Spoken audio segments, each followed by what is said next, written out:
Hey everybody, it's Magic Prepper, and I just got done shooting the video for burying the Survivor ammo can, which you might have seen here recently. But something that was on my mind during this whole process was digging graves.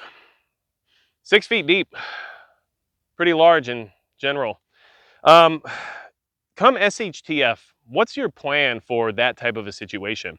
I know it sounds very morbid, but digging graves is not something that a lot of people are going to be able to do. First off, can you even physically do it? Second off, can you physically afford to do it? Do you have the caloric intake required in order to expend all that energy on digging a grave? Secondly, what's your current thought process as to how do you want to treat somebody after they pass away? Are you set on burying people? Do you sometimes lose a tarp? Also, have you thought about cremation or burial by fire? There's a lot of things you might want to plan ahead of time for now that might otherwise not work out when that time comes. Look, digging this hole was difficult. It was 6 feet deep. Well, actually, it ended up being about 80 inches deep. And it was only about, I don't know, 20 inches in diameter. So that took a lot of work, a lot of effort, and a lot of energy, not to mention water, a lot of water, because it's hot outside and otherwise I would have been dehydrated. Now imagine doing that for something the size of a grave. Do you have the manpower? Do you have the shovels even? You better have this figured out because look, SHTF is something that we all strive to survive. However, we have to be honest with ourselves and understand that the concept of mortality applies to SHTF and people are likely going to pass away, even people you care about. And how you deal with them after that situation is something that you should probably plan for now.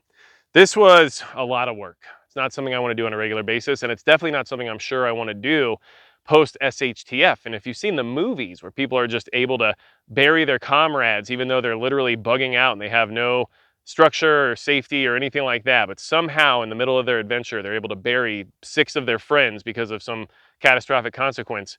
Um, that's just not realistic. That's a lot of time, a lot of energy, and a lot of effort that you might just not have.